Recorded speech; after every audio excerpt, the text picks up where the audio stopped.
Ladies and gentlemen, welcome back to another broadcast of The Weekly with me, Neff. Please subscribe to the channel, share this video with a couple of family, friends, and colleagues. I appreciate the support.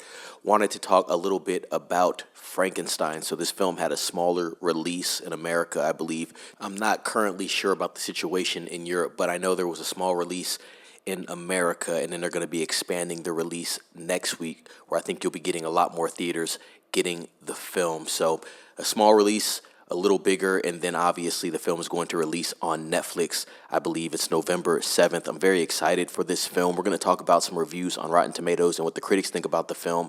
Also, we'll talk about a little bit of what to expect from the film from Guillermo del Toro. But first, let's go ahead and look at the score on Rotten Tomatoes. Obviously, we're not going to have that popcorn meter up yet, just the tomato meter from the critics. So over 150 reviews, as you can see right now on the screen, and it's sitting at over an 85% and 86% to be specific. And so let's look into what the critics are saying about the film. And even though there is no popcorn meter, like I said, you do still have some reviews from some audience members that may have seen the smaller release. So let's start off with Thelma Adams, the top critic from AARP Movies for Grown-Ups.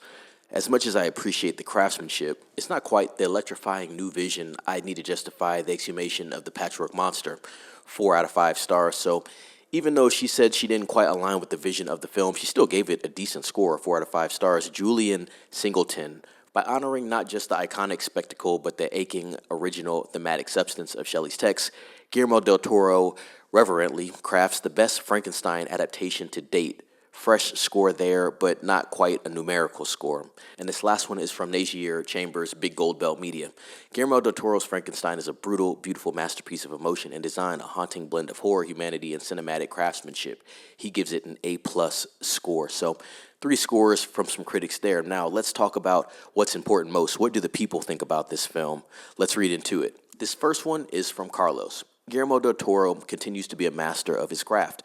5 out of 5 stars. Nestle, great visuals as usual from Guillermo del Toro. The acting was superb. 4 out of 5 stars.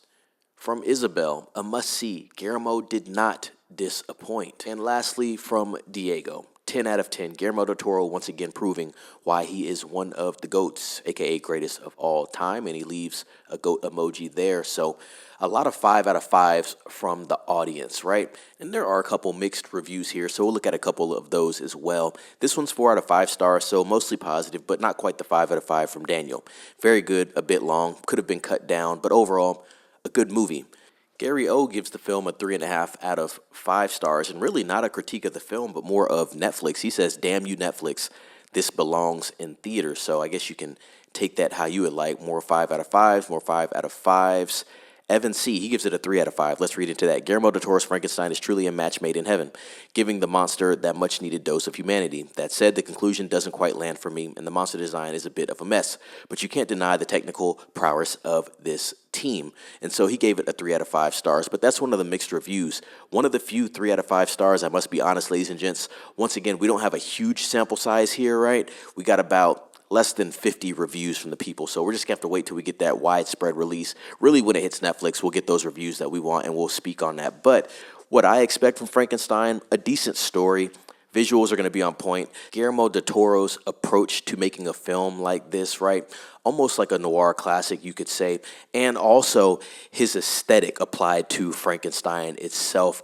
There's only a couple directors that I could see making a decent Frankenstein at this point in cinema. And I think Guillermo del Toro is definitely one of those ones that has the respect for the content, the lore. And I believe he has a respect for actually presenting it the correct way. Another one would be Robert Eggers. He's kind of the obvious pick there. But I do think this is a good move. I think theatrical is good, even though it's a smaller release. Obviously, they're expanding like I referenced earlier. And then on Netflix is going to be that widespread release. I do think Netflix does have the eyeballs for a film like this, and I think it works both ways. I think the business was executed well with this film as far as how they're going to present it on both sides. Obviously, Guillermo coming to work with Netflix to get as many eyeballs as possible. Netflix is definitely a juggernaut. It's going to do great on streaming, and like I said, they're already doing theatrical, so they're doing the best of both worlds right there. It might not be a 4,000 screen release, but it's something to get hype going, right? More people talking about it before the release on Netflix. I'm actually going to watch this film on Thanksgiving, so I'm not going to watch it right when it comes out, but I will discuss reviews upon the release on November 7th.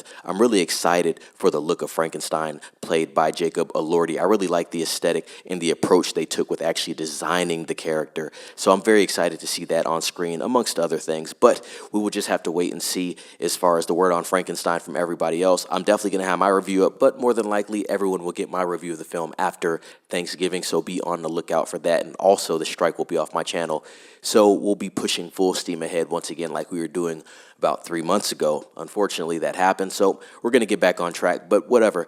Ladies and gents, at this point in time, please subscribe to the channel if you haven't.